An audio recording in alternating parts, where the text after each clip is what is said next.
देश में लगातार कोरोना के बढ़ते मामलों के बीच छत्तीसगढ़ में एक बार फिर से लॉकडाउन किया गया है। हालांकि यह लॉकडाउन उन कंटेनमेंट इलाकों में लागू किया गया है जहां पर कोरोना के मरीज लगातार बढ़ रहे थे। सबसे खास बात है कि इसमें तमाम उन 10 जिलों को शामिल किया गया, उनके नगरीय क्षेत्रों को शामिल किया गया है जहां से लगातार मरीज बढ़ रहे थे। इस वक्त छत्तीसगढ़ में 88,000 से ज़्यादा मरीज कोरोना के पाए गए हैं, जिनमें से लगभग 38,000 एक्टिव केसेस इस वक्त सक्रिय हैं।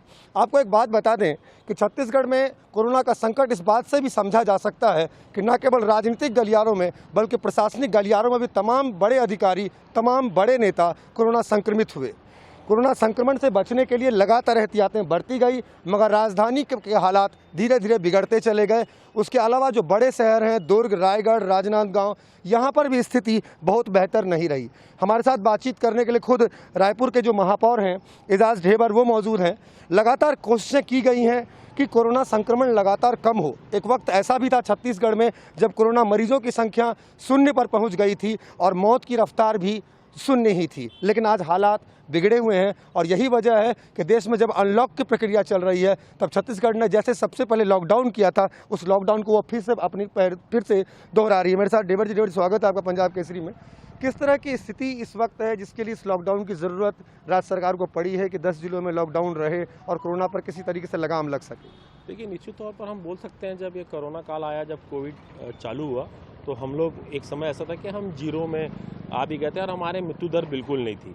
मगर उसके बाद हमारे यहाँ लगातार हमने जांच पर चालू करी, उसके बाद लोगों से आह्वान किया।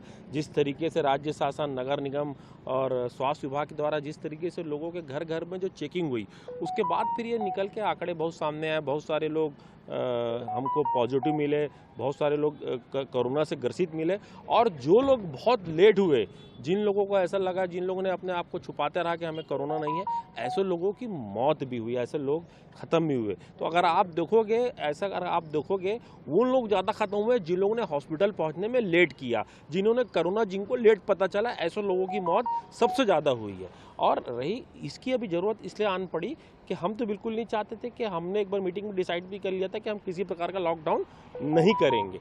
मगर जैसे ही ये मौत के भी आंकड़े बढ़े, अभी हमारे यहाँ लगातार कोरोना के पॉजिटिव लोग भी हमें लगातार मिलने लगे, तो हमें लगा कि एक लॉकडाउन ज़रूरी है। क्योंकि हम जनता से भी ये मांग आ रही थी, अच्छे बड़े बुद्धिजीवी लोगों को भी ये कहना था कि एक लॉकडाउन होना चाहिए। कहा जा रहा है सख्त लॉकडाउन है। जितना लॉकडाउन हुआ उसके मुकाबले इस लॉकडाउन को काफ़ी सख्ती के साथ इम्प्लीमेंट करने की कोशिश है। जब हमारी मीटिंग हुई थी, जब कलेक्टर साहब और जब हमारी मीटिंग हुई तो हमने एक स्पष्ट बात ये कही थी कि अगर लॉकडाउन करना है तो पिकनिक स्पॉट वाला लॉकडाउन नहीं करना जो सिर्फ 12 से 3 घंटा बंद रहता है, बाकी पूरा खुला रहता है। तो वो वाला लॉकडाउन अभी आपको देखने नहीं मिलेगा। अभी वाकई में बहुत सख्ती मिलेगी और ऐसे भी लोग जिन लोग ऐसे घूमते हुए पाए गए, पिकनिक बनाते हुए पाए गए, तो उनके पर FIR भी होगी। तो मैं शहर की जनता से अपील भी करता हूँ कि देखिए, ये जो बीमारी है इसका इलाज तो है नहीं, ना ही अभी तक की कोई इसकी वैक्सीन आई है। इसका इलाज आप खुद हैं।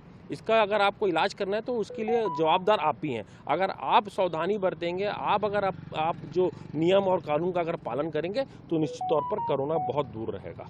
इस अपील को आपको भी समझना चाहिए और स्वीकार करना चाहिए कि इस बीमारी से आप तभी लड़ सकते हैं जब आप खुद एहतियात बरतेंगे। प्रशासन और शासन या पुलिस जिस तरीके से लगातार कोशिश कर रही है इस पर लगाम लग सके, उस पर आपका साथ होना, आपका साथ देना बेहद ही ज़रूरी है। इस लॉकडाउन में कुछ खास चीज़ों के बारे में आपको बता दूं कि इस लॉकडाउन को बेहद ही सख्त बनाया गया है। इस लॉकडाउन में केवल स्वास्थ्यकर्मी, पुलिसकर्मी जो ड्यूटी पर हैं, उसके अलावा टेलीकॉम सेक्टर के लोग, उसके अलावा तमाम जो महत्वपूर्ण लोग हैं, जो इलाज से जुड़े हुए लोग हैं या जो कहीं आवागमन कर रहे हैं ई-पास के ज़रिए, उन्हें ही केवल राहत दी गई है।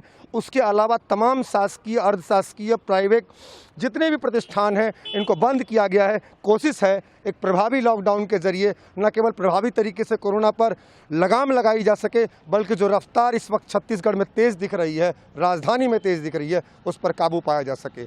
अभिषेक झा, पंजाब केसरी, रायपुर, छत्तीसगढ़।